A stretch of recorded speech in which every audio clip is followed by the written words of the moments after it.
ಅವರನ್ನ ಹೆಂಗ್ ಬೆಳೆಸಬೇಕು ಅನ್ನೋದು ನಿಮ್ ಕೈ ಒಳಗಡೆನೆ ಇರ್ತದೆ.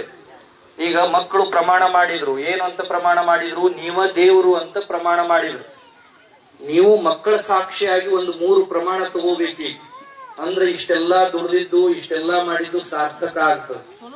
ನಮಗೆ ನಾವು ಆಸರೆಯಾಗಿ ಇರುತ್ತೇವೆ. ಅವರನ್ನು ಪ್ರೀತಿಯಿಂದ ಜೋಪಾನ ಮಾಡುತ್ತೇವೆ.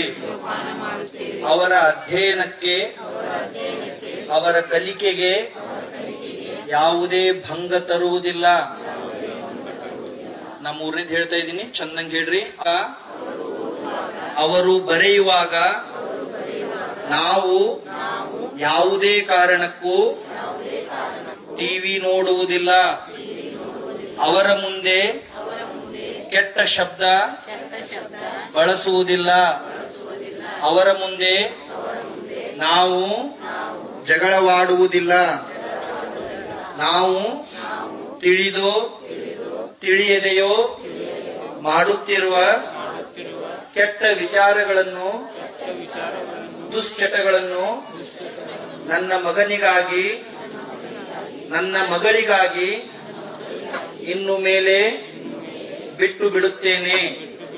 ಪ್ರೀತಿಯ ಮಗುವೆ, ನಿಮ್ಮ ಮಕ್ಕಳಿಗೆ ಹೇಳ್ತಾ ಇದ್ದೀರಿ ನೀವು, ಪ್ರೀತಿಯ ಮಗುವೆ, ನೀನು ಚೆನ್ನಾಗಿ ಬೆಳೆ, ಚೆನ್ನಾಗಿ ಕಲಿ, 4 ಜನರೊಳಗಡೆ ಆದರ್ಶ ಜೀವನ ನಿನ್ನದಾಗಲಿ. ಇದೋ ನಿನಗೆ ಮಂಗಳವಾಗಲಿ, ಇದೋ ನಿನಗೆ ಮಂಗಳವಾಗಲಿ, ಸನ್ಮಂಗಳವಾಗಲಿ. ಅತ್ಯಂತ ಶುದ್ಧ ಮನಸ್ಸಿನಿಂದ ನಿಮ್ಮ ಮಕ್ಕಳಿಗೆ ಆಶೀರ್ವಾದ ಮಾಡಿ. ನೀವು ಏನ್ ಸುತ್ತ ನಿಂತಿರಲ್ಲ, ನೀವು ಮನಸಾರಿ ನಿಮ್ಮ ಅಪ್ಪ ಅಮ್ಮನ ಸ್ಮರಿಸ್ಕೋರಿ.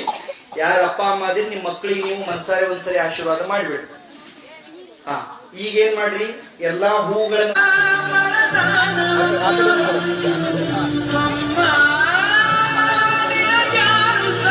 ಹಾಕ್ರಿ. ಎಲ್ಲಾ ಮಕ್ಕಳು ತಂದೆ ತಾಯಿಗಳು ಅಕ್ಷತೆಯನ್ನ ಮಕ್ಕಳ ಮೇಲೆ ಹಾಕಿ, ಮಕ್ಕಳ ತಲೆ ಮೇಲೆ ಆಶೀರ್ವಾದ ರೂಪದಲ್ಲಿ ಅಕ್ಷತೆಗಳನ್ನ ಹಾಕಿ. ಎಲ್ಲರೂ ಹಾಕ್ರಿ, ಹಾಕಿ ಅವ್ರಿಗೆ ಆಶೀರ್ವಾದ ಮಾಡ್ರಿ. ನೀವು ನಿಮ್ಮ ಈ ಆಶೀರ್ವಾದ 3 ಕೋಟಿ ದೇವರಿಗಿಂತಲೂ ಮಿಗಿಲಾದಂತ ಆಶೀರ್ವಾದ.